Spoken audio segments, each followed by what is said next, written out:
And this is pretty much our first podcast ever. I've never done a podcast before. I haven't either. No. I listen to loads like you probably do, but I've never, ever. And it feels weird because I record webinars and video. We shoot loads of video, which we'll probably talk about over the next few weeks or months or whatever, but it feels weird. I know, like I was saying before that I feel nervous about doing it. I've been on camera like 1,000 times probably, but this seems worse. I'm not sure. It's like a vulnerability. Like a radio. I don't know. Yeah. So basically, we decided to start this podcast. It's actually myself, Jamie, and there's another guy called David. We're basically all three of us are business partners. We have a company called Viddyoze that we run, and we decided to start this podcast to basically talk about our journey so far, I guess, and everything that we've been through. Ups and downs, mostly downs, I guess, and then just kind of talk about. Suppose document what we're doing now as well. Yeah, what's going to happen over the next few years, and I mean, I suppose we should give a bit of background as to what Viddyoze is, and then maybe who we are in a bit more detail. Yeah. So like, I'll go first. My name's Jamie Garside. I'm one of the co-founders of Viddyoze with Joey and David, and we've built a software platform called Viddyoze, as we've said, that allows you to create animations. Now, we won't go too much into that in this particular episode, but we probably want to maybe start further back. But yeah, this is all about how we've built that software platform, what have we done in revenue now, actually? Yeah, like, I mean, we've probably done about close to $30 million in sales at this point. It's 2020. Happy New Year, by the way. Yeah. 2020, start of the year, $30 million pretty much, and we're completely bootstrapped. So we don't have any kind of investors, anything like that. It's all me, David, and Jamie. It's all our own money. Yeah. Money that we've sacrificed, I suppose. One thing as well, which I think is really important, none of us are coders either. And that's probably quite an important point. And again, you'll probably see over the next few weeks as we talk about how we've built it, that you don't necessarily have... you associate with software, coders, developers. I know all my friends, when they talk about, so what is it you actually do? I'm like, well, we've got this software company and I show them online. And they just think I'm a coding genius. Yeah. And The I'm amount like, of times, no, I can't code. The amount of times I've been approached and I say what I do, and it's like, oh, so you're an IT. You're an IT nerd. I'm like, well, just because I'm dark-skinned and from Asia, it doesn't mean I'm a coder. No, you're good with computers. Can you help me with my broadband? Like that. Yeah, so that's pretty much that's the kind of like general consensus people have with me. But yeah, I mean, so that's where Viddyoze is at. Pretty decent sized company. We've got about 40 people in the business right now. We're based in Manchester actually a place called Preston, but we just say Manchester because most people know Manchester. Yeah. And then, that's pretty much where we're at. I suppose if we, I mean, I don't know what people like listening to with podcasts and stuff and hearing about, where we've come from and that type of thing. But I suppose it'd be, now we've mentioned none of us code. We've got this software platform that's worth X amount. We've done $30 million in revenue to this point, and it launched in 2015 as well for anyone interested. People are probably wondering, well, how we actually got into that and how we kind of came together, because obviously I'm from Lancaster, by the way, so if anybody knows North UK where Preston is, Lancaster is where I'm originally from. That's where I grew up. David's Preston. I mean, you'll hear from David in the next episode, and then you're from London, so I suppose we probably take it back so people kind of get an idea of the context of how we got together. And yeah, I mean, I think most people listening right now are probably like out on the journey to try and build their own business and that. And I think we've kind of got quite a few experiences of building a business, some bad ones, some good ones. Like when I started out, I'm from an area called Slough, which is like South London. It's a terrible area. If you've ever watched Office, the UK Office, you'll see Ricky Gervais talking about Slough quite a bit. But yeah, I started out like when I left my education, I left in the middle of my education. I didn't go to university or anything like that. And then I basically got into door-to-door sales. Yep. It's like the worst job in the world. But actually, probably the best teaching. I was going to say, because I've got a sales background as well, and I think I owe a lot to the boiler room sales environment I was in. I think I do anyway. It was rough. Yeah. Like I didn't even know when I started that I was only on commission. So I was getting paid like, I don't know, like £400 or £500 a week, which was really good for my age. And I was like, this is amazing, like getting paid loads. And then all of a sudden, I wasn't making any sales and went to get the cash because I was being paid cash. And then they didn't give me anything. And I was like, what happened? Why am I not getting I wasn't getting paid. And that was just my naivety, really. Yeah, I worked for it was boiler room sales. I'm the type of guy, I was on the phone calling businesses, basically trying to sell advertising, the people everybody hates. But one thing I do take from that, and even though the environment was, in fact, just before that as well, I mean, on a more personal note, I was probably in like heavy depression. We've got like a bit of similarities from our backgrounds with music as well, because I produced some beats and did some music stuff like you did, and you'll probably maybe talk about that over the next few episodes. And I was literally just doing that type of thing in my bedroom at my mum's house, depressed, and my mum basically forced me to get this job. And I was like, Jesus, I don't want to be doing this. And then ended up pushing myself into this job and then becoming top salesperson in this boiler room. And the whole thing we were selling, kind of like, it's not the environment I'd want to be in now, but I would say the skills I've picked up from that I use them every single day in this business right now, especially like things like even this, delivery on camera, webinars, all of that stuff comes from, I think, the patter that I had on the phone in that boiler room, which was very, very high pressured. I remember them just kind of giving us like a guide of what to say. And I just found myself having to blag my way through the job. Like I remember like we used to have all these weird tricks when we'd knock on the door.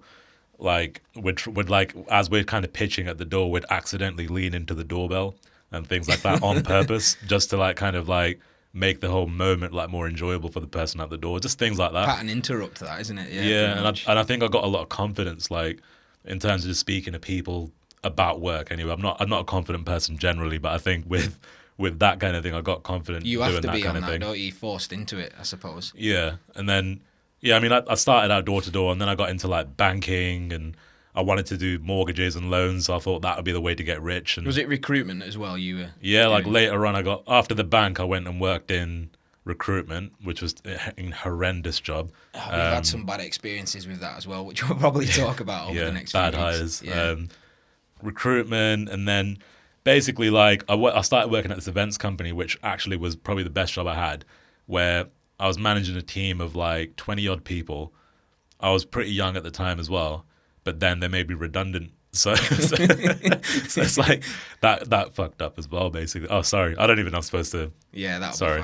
be fine. So then that was that. And then because I wanted to be a manager. Like I was like 20 odd years old and I'd already been managing someone. And I was like, I don't want to work in a normal role like now. you're going back. Yeah. So then I was like, well, I can't do sales now because unless I'm a manager, I don't want to do it. So I went and got an accounts job. Working as a fucking accountant, like didn't know anything about numbers. It was like really bad at it.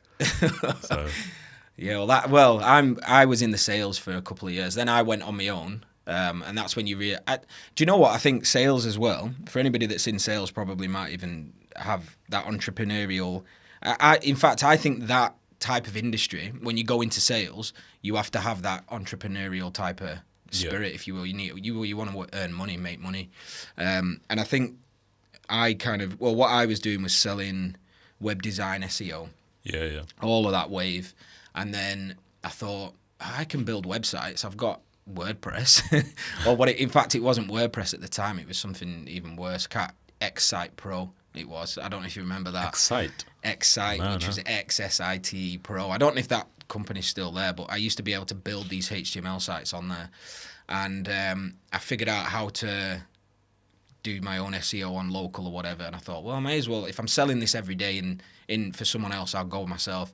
And the funny story, so I was living in Lancaster, and I thought, being completely new, is right, I'm going into my own business here, right, how do I need to act, how do I need to be? Well, I need to wear a suit. And I no word of a lie, got an office in Manchester. There was no need for it. I could have just done it at home. I thought, right, I'll get an office in Manchester. It's a big city, prestigious, all of that. So I got this office in Manchester, which was a complete waste of money.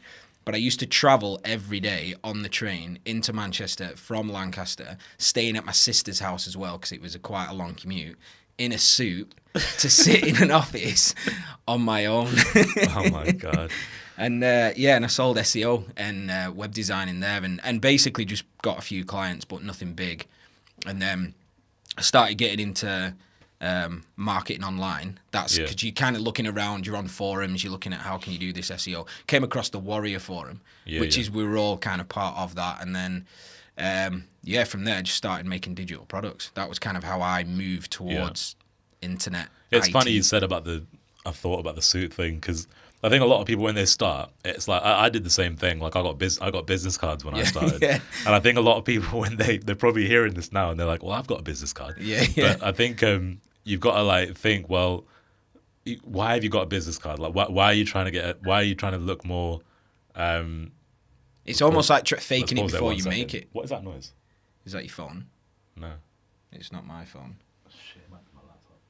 Yeah, it's all right. It's technical errors. Yeah, let me close that. Just start that point again, maybe. Yeah, that's fine. Just talk for me. Hey, is that working? Again. Hey, Jamie here. Viddyoze. Hello. Technical issues. We're fine. Right. Fucking hell. I don't know. Right, so you were making a point about... okay, I'll go back to that, Yeah. So it's funny you said that about the suit thing, because like anybody that's starting out in business, I think we all do the same. Like I did it as well, where when I started, I thought I needed business cards. So I got 1,000 business cards. 1,000. And I literally like, I've probably gave out like 3. Yeah. Like it's like pointless. People spend money on things and they do things that you probably don't need to do at the start. Like I think every single person probably thinks they need to get a good logo, like, you know, do all the branding and stuff. Yeah. But like, I think one thing I learned from this book, it's Michael Masterson, Ready, Fire, Aim, really good book. And he talks about like the primary thing that any business should do, even whether they're starting out or if they're a massive corporate business, it should be just selling. I think our background probably drove us into that way anyway. Because I know that when you quit a sales job, as I did, and you're on a wage and I got commission and stuff like that, but I did have, unlike you with the 100% commission, I did have a wage. Yeah. And I had to leave that behind. Basically think, right, I'm going to take the risk. I don't have any saved money or anything like that. I'll just go for it and sell. That always, I would have said that set me up for the fact that I had to sell first. You have to sell first because otherwise I wasn't eating. Or I wasn't, in that case, I was staying at my mum's. I wasn't paying board, so. Yeah. No, I think as well, like when you start out, you just got to figure out like, what is it you want to get across to your like prospect? Like what is it they need? And that should be the primary focus. Yeah. Like even now, like when we're doing business now, it's just like, well, if we're selling something, it's like, well, how do we get them to that thing? Like, how do we just sell it? Like we've got a massive design team, we've got developers, we've got content writers and all of that stuff. But like everything always starts with like, what is it we're trying to get the customer to do? What are they trying to buy? And that's then we then build everything around that. So we don't like waste time trying to design the most amazing thing ever. No. I mean, later on we'll talk about Viddyoze in terms of like how we built that. Yeah, and launched it and all of that. Even Viddyoze, like the product itself, like it wasn't an amazing thing at the start, was it? No, I mean for anyone that, you can go and Google it, Viddyoze. It's spelled Viddyoze as well for anyone that doesn't know. But if you go and Google it, you'll see now it's big. We've got tons of, it's all template driven. Again, we'll get into Viddyoze in more detail shortly, but we have like 1,500 templates as of right now on that platform. When we first launched that, I think we had 30. It was 30 or 40 templates. And some of those weren't, I think we still got some of the original ones on there. And you look back at them and you're like, God, that doesn't look great anymore. It's not, because obviously it's come on for, the past 4 years or whatever. Yeah. But it was all about us just getting it to a point. Again, the whole thing, just let's sell. Let's just get it out. Let's make some money and then build on top of that. So you were basically doing like you were doing like a boiler room sales thing, and selling SEO, and then you got into like digital products. Yeah, so because I was really good at selling over the phone, cold, and I was also good in any sort of sales environment, meetings, whatever. I started to I came across the Warrior Forum, which you'll know about because I know you were on there as well, and I was basically looking at what happened on there. So they had this thing called Warrior Special Offers, And I was looking through that, and basically, for anybody that doesn't know what this is, it was a part of the forum where you could put up a digital product. So, I mean, there wasn't really software at the time, but it was like ebooks, PDFs, all of that. And you could basically put together any sort of training in that format and write a little sales letter on a forum post, literally, with a PayPal button and sell. And I was buying these products. I was seeing other people were talking, and they at the time, it was known as the offline niche or niche, however you want to pronounce it. Offline, that's what it. And basically, what that meant was it was an online marketing forum, but the actual industry, or if you will, the niche part of it I was in was offline, meaning we sold to businesses that weren't online. So I saw this kind of at the beginning of this niche, if you will, starting to grow. So I thought, well, I can sell. I think I bought a couple of products, can't remember what it was, and I was looking, they were sales products. And I bought one, I think it cost like $10 or something like that. I read through it, and what this person had put throughout, I can't remember who did it now. I knew what they'd written in there wasn't correct, and I knew that the way they were saying you should sell, I knew didn't work. I knew they basically put together a product that they weren't doing. I just could tell you definitely not out there selling, because this makes no sense. Yeah. So I thought, well, if they're doing that, I may as well try and do it. So I created this product. At the time, it was called, the first one I did was, I think, called the Offline Stealth Tactic. And basically, it was all about building, at the time, it was quite ahead of its time when I look back, but it was all about building an autoresponder. And you had a free report which showed local businesses, hey, here's how to get, I think at the time it was like, here's how to work SEO your own website and a few little tips. And it had like an opt-in, and basically I just showed people how to build this opt-in, what I was giving away, and then the follow-up emails, which were about 4 or 5 of them, which led to them contacting me back and basically saying, can I just get you to do the work? So I put this little PDF guide, and I think I accompanied, no, it was just literally a PDF and some swipe files, as we call them. And I sold that for like, I think it was $14 or $17. Yeah. And I think I did about, I mean, it wasn't massive amounts, like 50, 60 sales, which to me at the time, I was like, oh my God, this is incredible. I've just put this together in my own time. How much would that have been like? 50, well, 10 is 170 times 5. $1,000 or something. Just over $1,000, I think. Yeah, about $1,700-ish dollars, 16. Yeah. So to me, that was like my mum's wage at the time. So I was like, oh my God, I've just done this, and this is just information I thought everyone knew, and I put it together, and people are buying it via PayPal, and I'm not having to do anything for these sales. I think it happened overnight, because it's generally, the forum is heavily American based. Yeah.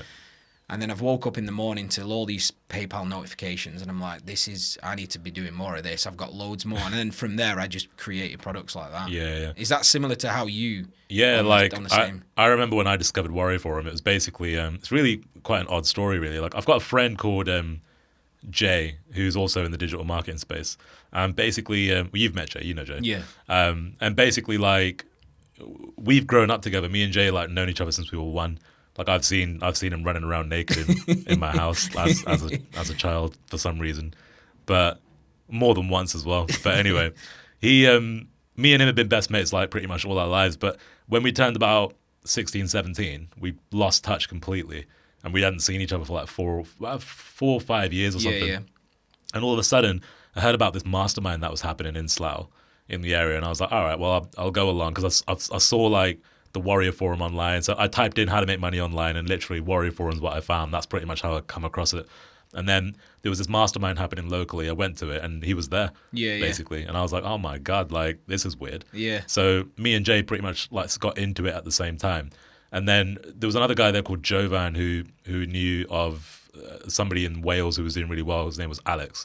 And I thought, well, if there's a guy in the UK who's doing really well, I should reach out to him and try and find out. Because my perspective is, like, if you want to do something, just model the best people. Yeah. And I think we still do that now. Yeah, definitely. We just look at who's, like, if you look at, like, we're looking at people like ClickFunnels now, you know, on a big level, we're looking at them as a business, and it's like, how do we build something like that? But even back then, it was the same thing.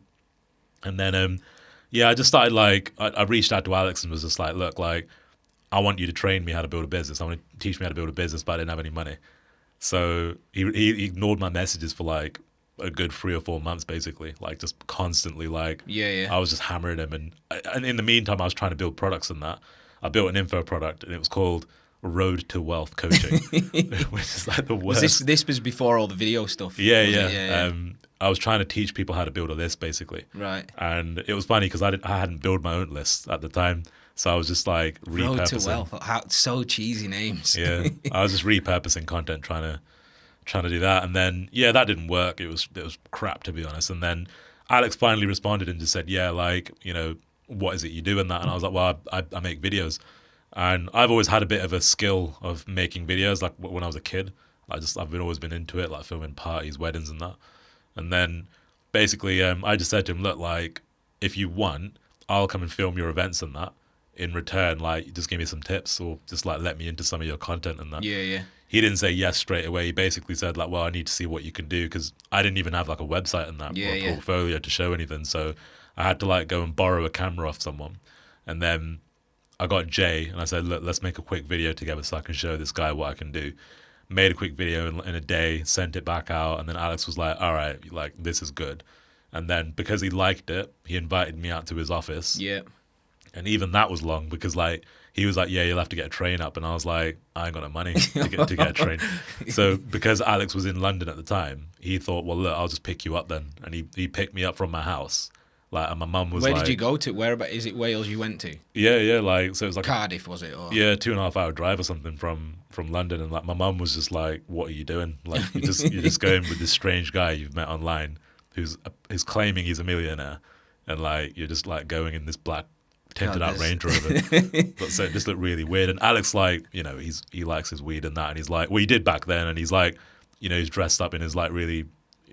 rugged clothing, so he didn't look like your typical entrepreneur. So I was like, well, just don't worry about it, we'll just see what happens. So it's funny, man, like on the way all the way to his office, like he was just telling all these mad stories, like, and I didn't believe any of them. Stories about what, like marketing? Nah, just weird things he's done, and like he just came across very eccentric and that. Alex is a really nice guy, by the way, like, so I'm not like slagging him off, he's a nice guy. But he came across really eccentric, and I thought, is he going to be serious? Like when we get there, is he actually going to teach me anything? And then when we got there, it all just turned around. Like, and he had an office, he had like staff, and I was like, shit, this is like real. This guy's like really got a business, and like I've got an opportunity here.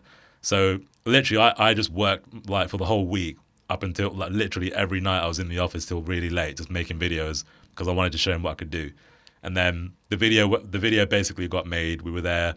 He really liked it, and then, you know, they went and used the video and that, and it turned out to be quite a big thing at the time in the industry because no one had really seen content like that. I remember seeing I didn't know you shot those videos at the time, but I remember Alex being in the space, like it was one of the leaders of the space at the time. Yeah. And I remember seeing a lot of the videos coming out and thinking, yeah, that looks cool.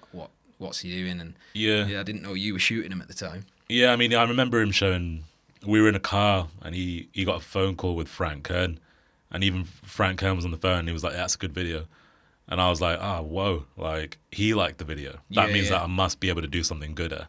And then that's when Alex said, you know what, like, you need to start teaching people how to make videos. Like, you need to do a course on that, and that's what you need to do, not teach people about list building and shit. I was about to say, how did you go from going to that event to the next stage? Because it was like I just repurposed everything that I knew, which, to be honest, I didn't really know loads. I just knew enough to like make a video. So that was quite hard because I've not done any like film school or anything like that. It was just like stuff that I've picked up on the way. That's an interesting point actually, because kind of similar to me, where I thought what I knew was it's standard, everybody knows this, but you don't realize that. And again, for anybody watching that has any sort of skill, even if it's completely, in fact, in some cases, being self-taught's better, that you actually probably sitting on a skill right now that people will pay big money to basically learn. Yeah, 100%. Like, when I made the first course, it was like, I thought it was pretty bad. Like, it was basic. It was basically just like this mind map that I made. What was it called? It was called the Video Marketer's Guide. So it was really simple. Well, that isn't as cheesy as... Yeah, it was just like really matter-of-fact video marketing guide. So that's it. So there's no character to it or anything. But it was a picture of a mind map, and then I screen captured the picture and just talked over it, and that was it. Like, I sold it for like $17. And then I had a $47 upsell, and that was it really. But it done 50K. Yeah, massive. Like that was the first time I'd made money for myself in my own business, and I was just like, I still remember when I made my first sale. Yeah, I do. And I was like, what was it of that? Do you mean, or yeah, in general? it was that product, and it was like, when I made the first sale, I knew like this could work. Yeah, pretty much. Yeah, because I remember after doing that one course that I'd done, which was, I mean, a lot lower level than, I mean, I wasn't doing 50K in revenue, but I was pushing out more and more of those products. And I remember one you mentioned there about you just filmed this mind map. I had a course called Phone Obliteration, and it was basically it was a $97 product. So for me, that was like, right, I'm creating something bigger here. And what I thought deemed more value was video, but I couldn't shoot video. So what I actually did at home on my mum's dining table, I had like a stack of books, and I had this really old, I can't remember if it was a Nokia or it was some form of phone. It wasn't smartphone era, but it shot video, and I was able to get this smartphone and prop it up with a book to film me on camera. And I did some lessons on there, but it literally was me with my mum's wallpaper behind me talking to this camera. Yeah. And I remember releasing it. It was really good content, but I remember releasing it, and I've got a few comments back from people that had bought it. They loved what I was talking about in it, but they said, it's quite long and drawn out watching you just stood there in front of the camera for 30 minutes. Because I wasn't doing anything. There was no animation, nothing. Yeah. You just have to, I suppose, do with what you've got. Yeah, that's it. You just make basic stuff. I think, again, like, one of the lessons I learned back then was like just try not to be perfect. Yeah. Like, same thing, isn't it? Like, you don't need to get it perfect on day one. You've just got to get it moving, haven't you? That's the biggest thing. Yeah. Like, but yeah, I went from doing that first course to to be honest, like after I'd done the first course, I made 50K. I thought I was a millionaire. I thought that's it. Like I'm rich now. Outspending. And I literally spent all the money. That is a lot of money, though, isn't it? In general, like to get. I was living at my parents' house, so I didn't really have any bills. But like, I was just I don't know. Like I'd worked really hard. Like I was filming all the content like at 1-2 a.m. in the morning because I was in my parents' house. I couldn't like do anything during the day, so I had to wait for him to sleep, and then I'd do it at night, and it was really tiring. And then after I made all the money, I was just like, that's it now, I'm just gonna relax now. And then I literally spent almost a year just wallying around. I was trying to do other stuff, but I didn't want to I thought I didn't want to teach. Well, what it was, I didn't want to really do training courses. I wasn't really like into it, but because that's not really what my passion was like. And so I kind of got a little bit like down about it, a little bit depressed, and I was like, I don't want to do that again. Yeah. But then because I ran out of money, I had to do it again anyway. So I done it again. I done it twice more. The second time I did it was a course called Video Induction System, which was like better name.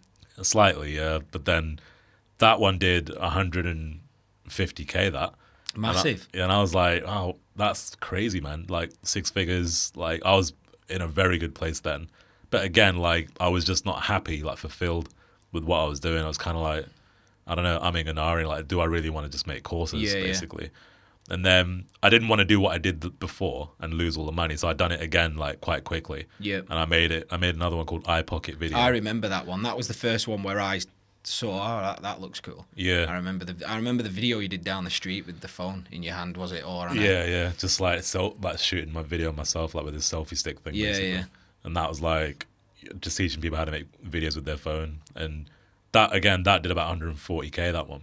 So by the time I'd done those two, it was only like 6 months apart or something. Like I had enough money in the bank where I was like, right, now I need to figure out what is it I'm going to do. Yeah. Because I really didn't want to do courses, so I was really sensible with my money at that point and just saved it. Yeah. And that's when pretty much I was like, started looking at software. Yeah. Because ultimately the goal was like, I just want to be a fucking millionaire, basically. Yeah. Like I'm not going to do that I could do it making courses, but it's definitely not as sexy as making software, because you could go and sell a software you've got company. an asset, haven't you, then to sell? Like that's Because I just saw all these entrepreneurs online, like just sold, like Minecraft for 20 million or whatever it was, sold this app for this much, and it's like everyone was just selling apps, and that seemed to be the thing, and I was like, that's what I need to get into, basically. Yeah. Yeah, because I before I got into software, which is kind of how I met David as well, was I actually flipped websites for a little bit as well, because that's what I had the same thought process where it was like training was training, but it was me doing it, and I was having to make money every month or every few months and keep building up the bank balance just by I'll have to put another training course out, and I wasn't really enjoying that. Yeah. So I thought, well, what can I build that I can actually sell? And I started to build websites, and that's what I saw as like, oh well, I can use. There was a site still around that right now. I think it's the biggest out there for flipping websites, Flipper. And I saw initially when that quite was early, within its early days, I saw people building out what we call mini sites. So it's like I'd create a sales page for a product, like a weight loss product. Yeah. And I'd have that. I'd usually write that myself, the copy, or I'd get a copywriter to write it. I'd have it designed into a little mini site, and then I'd have somebody create a full PDF on it, like a ghostwriter, and I'd sell it as I'm selling you a full product business in a box, and that did all right on Flipper.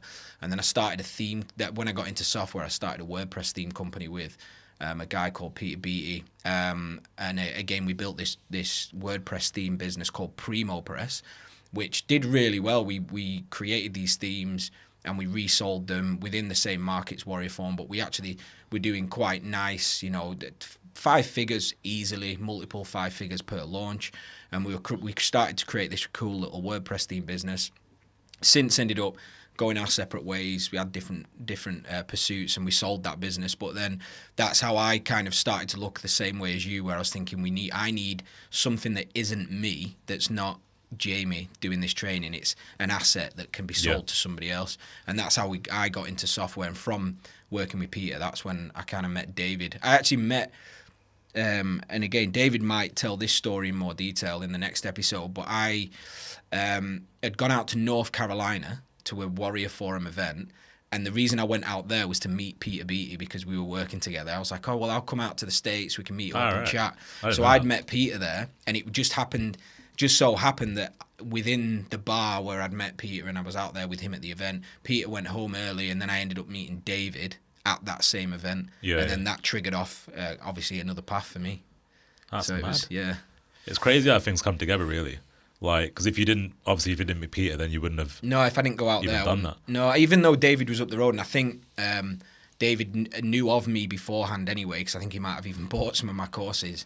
But yeah, I'd met him out in North Carolina. Yeah. And then what, you guys basically built some software. Well, we actually didn't do anything together initially. We just started to kind of share some ideas. Because you guys live local. Yeah. We used to meet up and just grab a coffee in Starbucks and basically talk ideas. And then we decided to get into mobile marketing, because it was the big craze of new mobile websites, and we started to sell mobile websites individually to businesses. I think we were white labeling some software at the time that built these websites, and we just started a little web design business. And then from there we decided to build our first big piece of software, which was at the time called Mabellio, which was a mobile coupon creator loyalty program type thing, which in itself, and I can say, that business kind of is no more anymore, but in itself was way ahead of its time. We had a really good product. We literally went down the whole SaaS model out at the Web Summit with it, all of that, and we had a really cool product. It was ahead of its time, because after Mabellio, a few others came into the market with a bit more spend than us and kind of took that market. But that was our first foray into software. Yeah. So pretty much. And then obviously we met you. Well, we connected on Facebook, and that's because you probably you listened to Mabellio at the time, wouldn't you? Because it was what was happening was, like, I basically attempted to build a couple of software products. I made 2. One was called Insta Thumbnail, which was like an instant thumbnail creator for videos. The idea was all right, but it was badly executed. I think we made I know it sounds like a lot, I think we done like 30K. And that sounds like a lot, but really, like, the stage that I was at and the scale I was trying to get to, it was like pretty bad. Plus, you've got investment in that as well, because another thing we saw with training, your investment's your time. But with software, you're actually having to physically pay somebody. Your cash to basically build whatever it is you. And there's like other associated costs with putting a product out, like partnership prizes and all that stuff, which we'll go into like in another time. But there's obviously all these different costs, and like I did that. That flopped, and then I did another one called Vidify, which I think was just almost a bit too ahead of its time, a little bit, because it was like an interactive video thing where the goal of it was to basically keep people stuck to your videos. So the stats are like essentially the more people that watch your video till the very end, the more likely they are to actually buy the product. So I was like, well, what we should do is the app should basically be able to measure where viewers drop off the video. So it could say like, right, at 13 seconds, people are dropping off. So what it will then do is at 13 seconds, it puts this like mini game on the video. Yeah. And then you have to solve the puzzle. And it says that, right, solve this mini game, and then you get a free gift at the end, or you get a coupon at the end. So it's all right. So it re-engages the viewer. And it actually worked. Like we tested it and people actually were going to the end. But I just think that the marketing was bad and we just didn't execute that side of it good enough. So that flopped completely. I think we done like 10K or something. Yeah. And then it's funny as well because as I was building that, like that's when I met you guys, because I remember when we first started working together and shooting the videos, I kept calling the product Vidify. I remember, because I do remember that time when we were shooting things like the JV video and stuff. You were still working on Vidify because you didn't know what was going to happen with videos. And well, none of us did at the time. I mean, when we first came together, and which actually, just to put into context, was literally just a Facebook message you sent me because you'd seen us building this software. You wanted to kind of do something, maybe partner up with somebody in the UK and build something a little bit more. Yeah, like I reached out to another guy in the States. I won't say his name, but like I kind of gave the idea of what I'd like to create. The idea was basically like I just wanted to be able to animate a logo essentially, because what started happening was because I was flopping the software products. Yeah, I thought, right, I need to make another course because that's what I do really well. Yeah. So what I'll do in the meantime is I'll make a course on like advanced video tricks, and I thought I could teach people how to make animations. So when I thought it'd be pretty easy to pick up, but it wasn't. So when I started trying to learn it, I still remember I posted a logo thing that I made once in my own user group, and it was horrendous. And it was like, what did you make it with? After Effects, yeah. I tried learning After Effects. I tried like trying basic stuff with it so I could teach it. But then as I was doing it, I was like, this is impossible. Like I can't figure this out. So then I thought, well, maybe there's an app that kind of does it for you. Like I could just teach people how to go and use the app, but there wasn't one.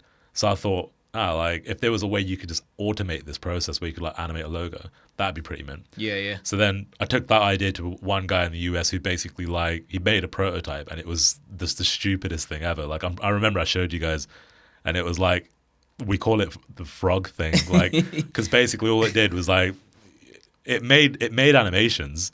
But it was like it looked like something you'd watch on like Looney Tunes. Basically, it was it was like 2D. It was like a cartoon thing, and it was like horrendous. And then, then obviously I was just trying to find someone that's built a good software company. So I heard of Mobelio, and I didn't know who you guys were really, but I knew the Mobelio brand. Yeah. I knew that the thing that really struck out was you guys weren't doing launches, like you guys weren't growing it by basically doing it the way that I was doing it. Yeah. So I thought, well, they're obviously selling a software product and they're doing it differently to how I've been doing it. So that's someone that I want to kind of like understand what is it they're doing, how they're doing that. That's pretty much why I ended up reaching out, because I thought you guys were doing it slightly different. Yeah, I think with Mobelio, I remember we were selling it in two different ways. We had, because with the whole launch thing as well, what I suppose what we've all come to realize over the years is, because there's this big debate, for anybody in the internet marketing space, you'll kind of understand what we're talking about with launches, and we'll go into what a particular launch is and how it all works in more detail in another episode, because there's quite a lot to it. But everybody has this thought that I can't build a business with a launch. I need to get away from launches. I need to build a business that builds by itself. And 100% yes, but launches can have a significant impact and should be utilized throughout the entire life cycle in a lot of ways of yours. And that's something we didn't do with Mobelio, but we got kind of lucky because we were selling Mobelio to locally. So how Mobelio worked was, for anybody, for context, was we had a mobile. Our idea was a loyalty thingy on a mobile. So where you go to Starbucks and you have that card that you get stamped, I think they're all digital now with a card. But at the time, people were using these physical paper stamps. So I was right, let's just turn it into a mobile. Everyone's got the mobile. We made some big errors with Mabelio, though, which again we'll talk about because we've learned from that, because it was quite complex to use. And the reason it was complex to use, for like an end user, someone that would go into a coffee shop, they had to sign in and all of this, which nobody wants to stand there for a minute signing in to get a stamp. They just want to get in, get out. They're probably on the way to work. So it was flawed. But in the other side of things, the reason it got to that point is we sold a white label version of it. So we used to sell on webinars to users that or customers, if you will, users that have come from the launch space. Yeah. And we had a higher price white label version of this platform, which was really, really powerful, massive value in it. But we used to just take features all the time. So it was like, well, what do you guys want to see? We'd always get emails, as we do right now. Hey, video should do this, video should do that. We got that at the time. But at that time, we were like, right, let's just do it then. Let's just do it. So we were adding absolutely anything anybody asked for. And it made the platform very... I mean, it had everything, but it was way too complex. So that's kind of was its downfall in a lot of ways. And Mabelio did well. And we were easily sustaining without having to do launches, which is how we got into the conversation. But we picked up a lot from that, which we then took into Viddyoze. Because when we then decided, you brought that idea, hey, I want to do this, can you guys build it? We built a prototype with our team. I remember at the time thinking, we just need to make sure it's as simple as possible. And it was easy sometimes. And I mean, I was even guilty of it sometimes, where you think, oh, well, the user's saying this, so we've had some beta testers, they're saying this, we should add this, we should do this. But luckily, we'd learned a little bit from Mabelio, and we all decided it just needs to be simple. And that's probably why it worked. Like, even over the years, last 4 years, the product still does the exact same thing. The same. We've not added like intense amount of features and things like that. And I think that's why people use it so much. I think the only feature we've added since the launch in 2015 is live previews. To the flow. It's just so people can see a quick snapshot of what the animation is going to look like. Yeah, and even that, it's not even like a function thing. It's more like that just makes the experience better. It doesn't mean they have to do another thing. It's just like makes it better, I guess. Now that's pretty much where it was anyway. It was like, so we obviously spoke on Facebook. We then connected on Skype, talked about the idea. You guys built the MVP. And I think when we launched it, obviously we'd put in a bit of cash, probably like $20,000-$30,000 or something like that, I guess, like maybe to really get it going. And then, we launched it September 29th, 2015, 11 a.m. Eastern time. Yeah, and when we launched it as well, I think because we'd just come together, and it was kind of a casual partnership at the time as well. We didn't, I don't even think we formed a business initially. It was like, I've got this idea, right, we'll build it, right, let's go, let's just launch it. And the idea was, we'll just launch it, we'll probably get a ton of users, make a bit of money, and then we can just, support it, but then carry on with doing what we're doing. But we quickly realised, and we'll get onto in another episode, that it didn't quite go like that. We'd kind of all realised, actually, do you know what? We need to be looking at videos only here, because this is where the real opportunity is. Yeah, I think the recurring theme here pretty much is like not trying to make everything perfect straight away. Because like even there, like when we partnered up, I know a lot of people would say, right, let's drop a business agreement now. Yeah. Let's go and start a limited company or an LLC or whatever in the States. Let's start a bank account. We didn't even do that. We just used our PayPal or something like that at the time. I think we didn't even have like a joint PayPal at one stage. It was like we threw it all into one, and then like I still think even till this day we don't even have like a proper like agreement. No, we've got a company, but and I think we've probably taken that through the past few years as well, because we've worked with loads of different people around the globe where we don't initially go in and go, right, we've got to get this all down. This has to be all legit, legal, whatever. If somebody's got an idea, we've talked to people before, we've promoted products, and we've just thought, right, let's just run with it and see how it goes. And if it goes well, if we find that there's something there, then we can make everything a little bit more formal. Yeah, the funny thing is the one time we did do that, where we did an agreement and it didn't actually work. So I suppose we can maybe talk about that as well in a future episode. But that's pretty much, I think, like the story. We went and launched Viddyoze, and we did about $450,000 in the space of 4 days, in that initial launch. So for Yeah. me, that was the biggest thing that I'd ever done at the time.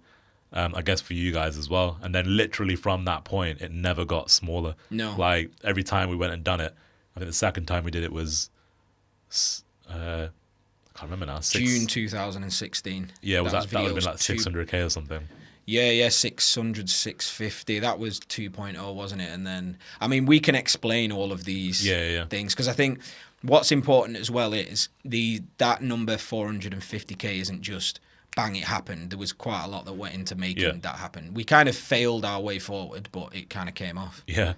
No, and then since then, it's just been pretty much like a lot of lessons learned. You know, as we said, like to point now, it's been about $30 million in sales. And, you know, initially it was just me, David, and Jamie. I think we had a designer and one animator and one developer. One developer, yeah. And now it's like, you know, there's us three. I mean, we were doing all the support tickets for the best part of maybe a year and a half. Yeah. Sitting up till 1 a.m. in the morning doing support tickets. Yeah, it was a pretty mad ride, really. And it's been really interesting. But that's pretty much why we're here now. That's why I think now's the time where doing a podcast is a good thing, because we've actually got things we can talk about. Yeah, we've achieved something. Like, 'cause that's one of the things. I mean, we have probably mentioned podcasts in the past, or we've seen other people doing it, but I know we've probably all thought, well, we haven't done anything yet. We haven't got anything. Yeah. It's like you see reality stars that come off the back of the first reality TV show, Love Island or whatever, and they're writing an autobiography, and you're thinking, well, you're 24 years of age, you've not done anything. Like, that's how I would have felt prior to this, but now we've achieved. And we're going in, as we'll get into, some really exciting times with the business as a whole, taking it to the next level, and we've got loads to talk about now. Cool. Well, yeah, I think that's probably a good time to stop this particular episode. Yeah. Apologize of the lack of structure to the first one, but it is the first one. Yeah. You know, if there's anything you've learned from this initial episode, is that we just get into it and then we perfect it as we go. So I suppose as well, it's just about everybody understanding who we are, where we've kind of come from. Obviously, in the next episode, David will be on as well, because it's not just me and Joey, it's David as well. So next episode, you'll hear from David, and we can take it from there and start. I suppose everyone's going to be thinking, well, they want to hear all about, so what's Viddyoze like? How did you make that 450? What do you do now? How have you built a team? How's it all worked? We don't code. That's what we'll get into over the next few episodes. And there's some interesting things. All right, cool. Well, that's pretty much it for this episode. You've been listening to Just 3 Clicks. If you want to learn more about Viddyoze and what it is that we actually do, head over to www.viddyoze.com, which is Viddyoze. Check it out if you want. No pressure. And but one thing you should do definitely is make sure you subscribe to this podcast and catch us on the next episode. Cool. That's it. Went all right, that, didn't it? Yeah, I think so.